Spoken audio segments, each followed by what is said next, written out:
Hi పిల్లలు, ఎలా ఉన్నారు? ఈ రోజు స్కూల్ వెళ్ళి వచ్చారా? సరే మంచిది. ఏంటి ఈ కథ చెప్పమంటారా?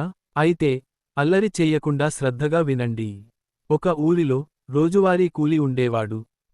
తన గ్రామానికి దగ్గరలో ఉన్న ఒక నది వద్దకు వెళ్ళి, అక్కడ ఉన్న చెట్లను నరికి, వాటి కలపను తీసుకుని వచ్చి ఇతరులకు అమ్మేవాడు. కలపను అమ్మగా వచ్చిన డబ్బులతో జీవించేవాడు. అయితే ఒకసారి ఎప్పట్లాగే, నది వద్దకు చెట్లను నరకడానికి వచ్చాడు. అలా ఒక చెట్టును నరుకుతుండగా, అనుకోకుండా తన గొడ్డలి చేతి నుండి జారి, నదిలో పడిపోయింది. ఆ గొడ్డలి తన జీవనాధారం కాబట్టి అతను చాలా బాధపడ్డాడు. అదే సమయంలో అప్పుడు ఒక దేవత అతని ముందు ప్రత్యక్షమైంది. ఆమె ఒక బంగారు గొడ్డలిని, కూలీకి చూపించింది. అప్పుడు ఆ కూలి ఇది నా గొడ్డలి కాదు అని అన్నాడు. తరువాత ఆ దేవత మళ్ళీ ఒక వెండి గొడ్డలిని చూపించింది. అప్పుడు కూడా ఆ కూలి ఇది నా గొడ్డలి కాదు అని అన్నాడు. చివరికి ఆ దేవత కూలీ యొక్క పాత ఇనుప గొడ్డలిని చూపించింది.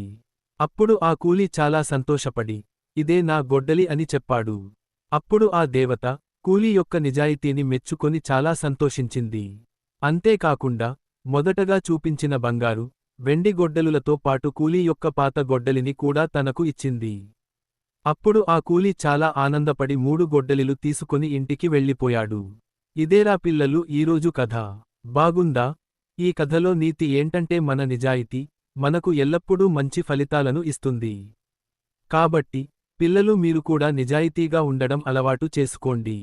సరే పిల్లలు, చాలా పొద్దుపోయింది. మంచిగా తిని, హాయిగా పడుకోండి. సరేనా మరి, ఉంటాను. రేపు ఇంకో మంచి కథతో వస్తాను.